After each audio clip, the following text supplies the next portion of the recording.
All right, so we're going to dive into something today that might sound a little too good to be true, Okay. the power of positive thinking. Yeah. You've probably heard the saying, mind over matter. Right. But what if there's actual science behind that idea? Mm-hmm. What if just changing your thoughts could actually rewire your brain, Yeah. boost your immune system, Mm-hmm. maybe even help you live longer? You're hitting on something that's really captured a lot of attention from researchers lately. Oh, wow. For years and years, we focused on external factors for well-being, Mm-hmm. diet, exercise, things like that. Okay. But now there's this growing understanding that our internal world, Yeah. how we think, our overall mindset, plays a huge role. All right, so this isn't just another self-help cliche. Hmm. There's real substance to this. Absolutely. Okay. But before we get too carried away, I think it's crucial to define what we actually mean by positive thinking. Okay. It's not about pretending everything's perfect or ignoring problems. Right. That's just denial, and that's not helpful. So no burying our heads in the sand. Not at all. Okay. It's more about approaching challenges with a focus on solutions and opportunities. Okay. Having what some call a growth mindset. I see. Yeah. So instead of looking at a pile of bricks and seeing an obstacle, Yeah, you see the potential to build something. exactly. Okay. It's like choosing a constructive response to whatever life throws at you. I like that. And something that ties directly into this is the power of language. Okay. The words we use, Mm-hmm. especially in our self-talk, Yeah. the way we talk to ourselves has a massive impact on our mindset. Okay. I'm intrigued. Yeah. Can you give me an example? Sure, let's say you're facing a difficult task. Okay. If you're constantly telling yourself, I can't do this, Mm. you're reinforcing that belief Right. in your inability. Yeah. But if you shift your language even slightly to, I'll figure it out, Okay. you open up the possibility of finding a solution. So it's like those tiny shifts in wording actually change the way we approach the problem. Precisely. Wow. And what's fascinating is that science is showing us that this isn't just some feel-good idea. Okay. This gets into the concept of neuroplasticity, Okay. which basically means our brains are constantly changing Uh-huh. based on our experiences and, importantly, our thoughts. Wait, hold on. Yeah. Neuroplasticity. Yeah. Can you break that down a bit? Sure. Sounds pretty complex. You got to think of your brain like a muscle. Okay. The more you use it in a certain way, the stronger those pathways become. Uh-huh. Positive thoughts are like a workout for your brain, Yeah. strengthening the circuits associated with resilience, optimism, and problem solving. Wow. Okay. Yeah, So by repeating positive statements, we're literally shaping our brains. it is. That's wild. And there's even a study where they looked at brain scans of people who practice positive self-affirmation. After just a few weeks, there were measurable changes in the areas of the brain associated with emotion regulation and self-control. So this is way more than just thinking happy thoughts. Right. There's a real physical change happening in the brain. Exactly. Wow. And the effects go even further than that. Okay. Studies have shown that positive thinking can lead to lower stress levels, a boosted immune system. Right. You even mentioned the possibility of a longer lifespan. Yeah. Pretty incredible, right? Mind-blowing, actually. Yeah. So it's like we have this untapped superpower within us, and we can access it by changing our thoughts. You could say that. Wow. But it's important to remember, this isn't about becoming some kind of Pollyanna who ignores reality. Right. It's about recognizing that we have a choice in how we respond to challenges. Uh-huh.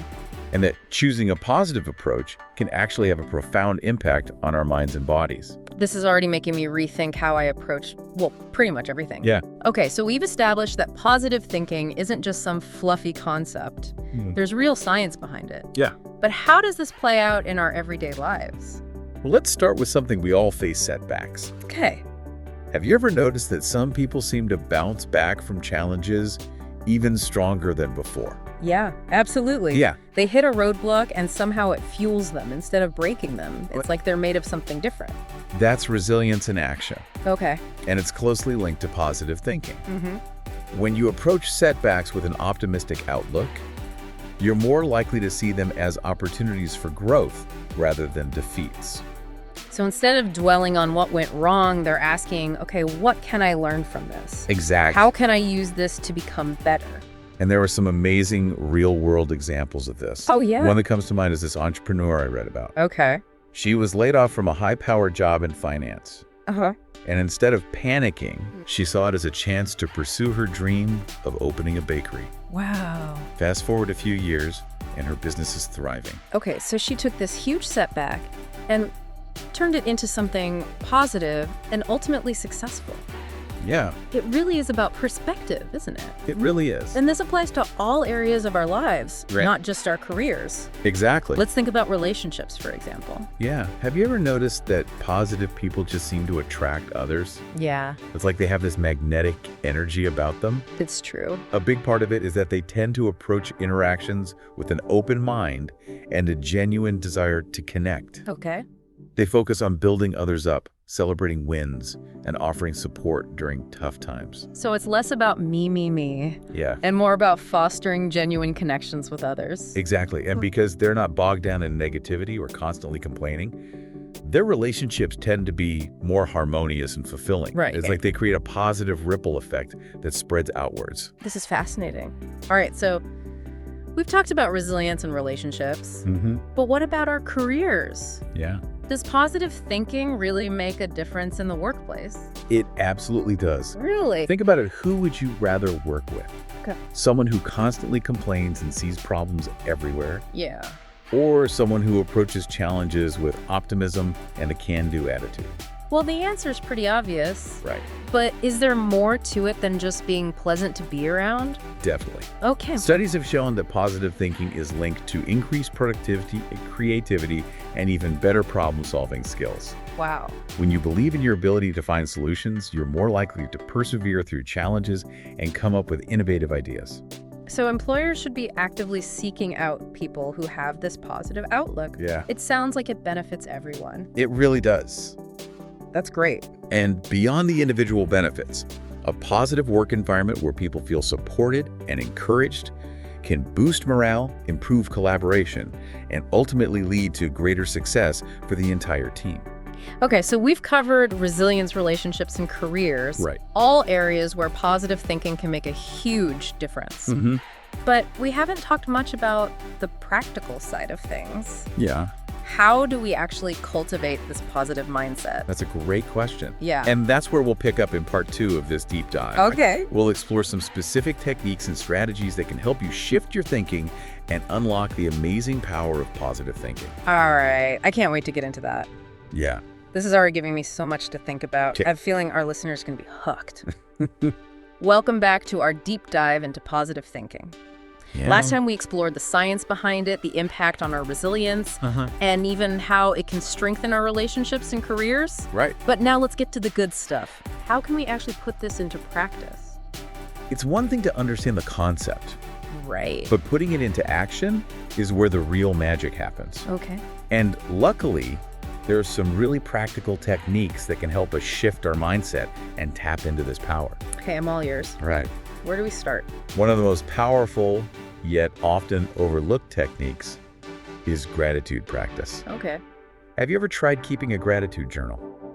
You know, I've heard of it, but honestly, it always seemed a little cheesy. Yeah. Does it really make a difference? It might sound simple, Okay. but the impact can be profound. Okay. The idea is to spend just a few minutes each day writing down things you're grateful for. Okay. It could be anything from the roof over your head to a delicious cup of coffee or even a kind gesture from a stranger. So it's about intentionally shifting our focus to the positive aspects of our lives. Exactly. Even the small stuff. And there's research to back this up. Really? Studies have shown that practicing gratitude can lead to increased happiness, reduced stress, and even improved sleep quality. Oh, wow. It's like hitting a reset button on your brain, Okay. reminding you of all the good things you have going on. Okay. I'm starting to see how this could be helpful. Yeah, So gratitude is a good starting point. right. What else can we do to cultivate a more positive outlook? Another powerful technique is positive affirmations. Okay. These are short, positive statements that you repeat to yourself regularly. Okay. It might feel a little strange at first, Yeah. but the idea is to replace those negative thoughts that tend to creep into our minds with positive, empowering beliefs. I have to admit, I'm a little skeptical about this one. Sure. Doesn't it feel a bit fake? Yeah. Like I'm just telling myself things that I don't actually believe. I get where you're coming from. Okay. But remember that concept of neuroplasticity we talked about. Right. By repeatedly exposing our brains to positive statements, we're actually strengthening those neural pathways, Oh, making it easier to believe those positive things about ourselves over time. so it's like rewiring our brains for positivity. Exactly. Wow. It's like giving yourself a pep talk, but one that actually has the power to change your thought patterns. Okay. And you don't have to go overboard with it. Right. Even just choosing 1 or 2 simple affirmations and repeating them a few times a day can make a difference. Okay. I'm willing to give it a try. All right. What kind of affirmations are we talking about? It depends on what areas you want to focus on. Okay. If you're struggling with self-confidence, you might try affirmations like, I am capable or I am worthy. Okay. If you're feeling overwhelmed, you might try, I am calm or I can handle this. Right. The key is to choose affirmations that resonate with you and that address areas where you want to see growth. So it's about being intentional and choosing affirmations that align with our personal goals. Exactly. Got it. Now, shifting gears a bit, Okay. let's talk about the power of visualization. Okay. This technique involves creating a vivid mental picture of yourself, achieving your goals, experiencing success, or simply feeling happy and content. Wait, so I just sit there and daydream about my dream life. Well, Doesn't that sound a little passive? Shouldn't we be taking action instead? visualization is definitely not a replacement for action, Okay. but it can be a powerful tool to enhance your efforts. Okay. When you visualize yourself achieving something, your brain actually fires in a similar way to if you were actually experiencing it. You're kidding. Yeah. So my brain doesn't know the difference between imagining something and actually doing it.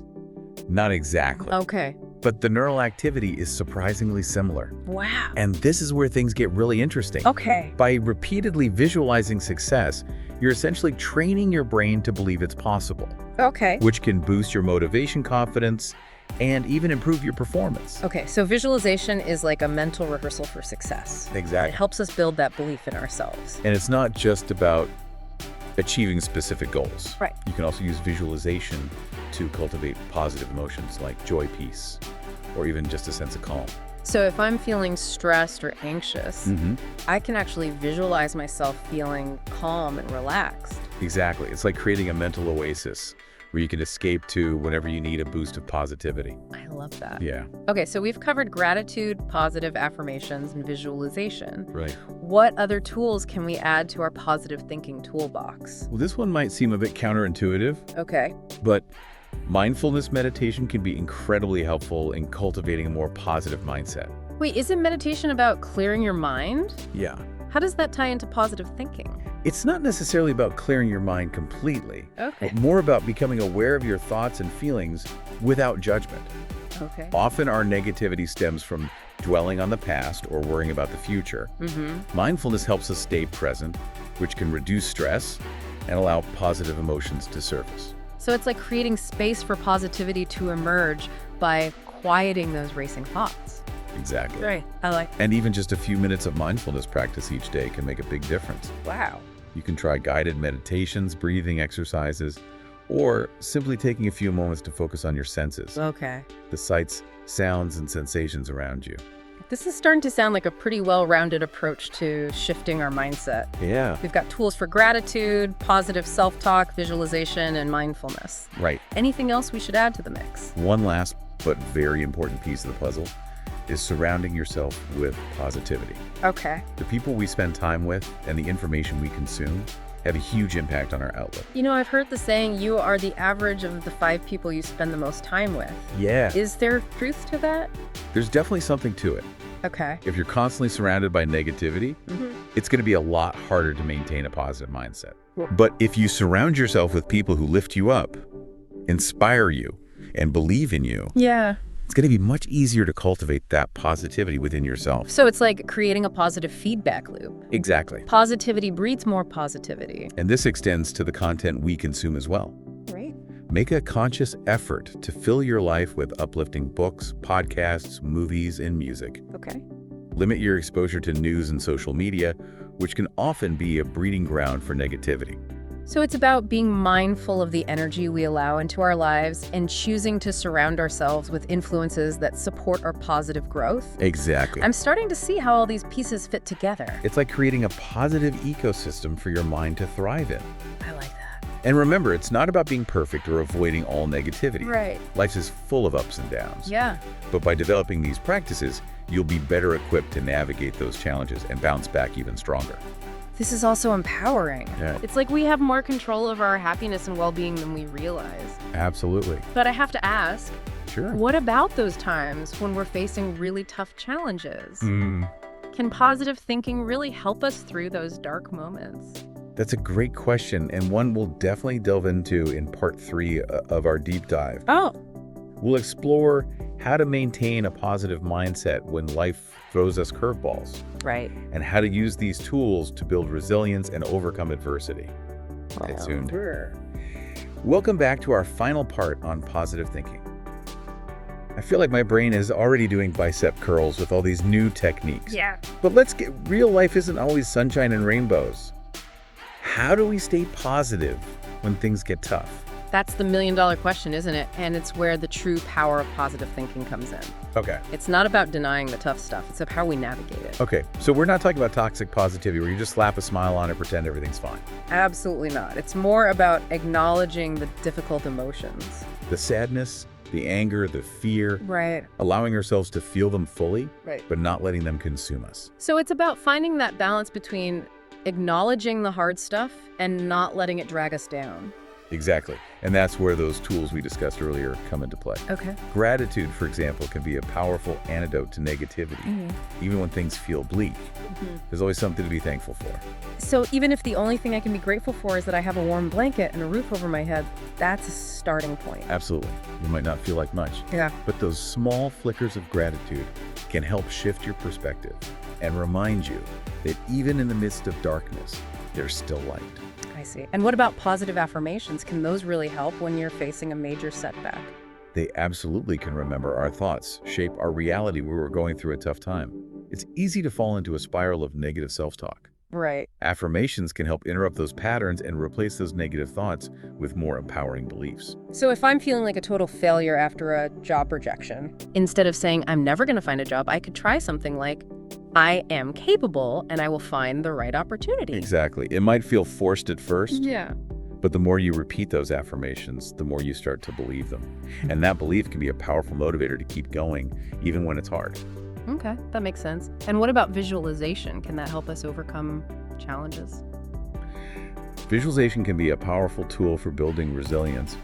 When you visualize yourself successfully navigating a difficult situation, you're essentially giving your brain a mental rehearsal for success. So if I'm dreading a difficult conversation, Yeah, I could visualize myself handling it with calm and confidence. exactly. And the more you rehearse that scenario in your mind, the more prepared and confident you'll feel when you actually have that conversation. It's like creating a mental blueprint for success. I'm starting to see how all these tools can work together to help us build resilience and navigate challenges, but what if the challenge is something that feels completely out of our control, like a serious illness or the loss of a loved one? Can positive thinking really help in those situations? It's important to acknowledge that there are some things we simply can't control. Positive thinking isn't a magic wand that will erase pain or make difficult situations disappear. So we're not talking about pretending that the pain isn't real or trying to force ourselves to be happy when we're grieving. Absolutely not. Grief, pain, and sadness are natural human emotions, and it's important to allow ourselves to feel those things fully. Right. But even in the midst of those difficult emotions, Yeah. positive thinking can offer a glimmer of hope. Can you give an example of what that might look like? Sure. Let's say you're dealing with a serious illness. Instead of focusing on the negative aspects of the situation, you might choose to focus on your strength and resilience, on the love and support of your family and friends, or even on the simple joys that each day brings. So it's about finding those glimmers of light in the darkness. Exactly. And it's not about denying the reality of the situation, but rather about choosing where you focus your attention. And even small shifts in perspective can make a big difference in how you cope. This has been such an insightful deep dive. I feel like I have a whole new understanding of what positive thinking really means and how it can empower us to live richer, more fulfilling lives. But before we wrap up, is there any final advice you'd like to share with our listeners? I would simply say this. Remember that cultivating a positive mindset is a journey, not a destination. It takes time, practice, and a willingness to be kind to yourself when you slip up. Right. Don't get discouraged if you have a bad day or if negative thoughts creep in. So it's not about being perfect, it's about progress. Exactly. And the more you practice, the easier it becomes. Just like any skill, the more you use it, the stronger it gets. This has been an incredible exploration of the power of positive thinking. Thank you so much for sharing your insights and expertise with us. It's been my pleasure. And remember, the power to create a more positive and fulfilling life lies within each of us. So true. And to all our listeners out there, we encourage you to embrace the power of positivity. Choose to focus on the good, nurture your resilience, and never underestimate the incredible power of your own mind. Until next time, keep those positive vibes flowing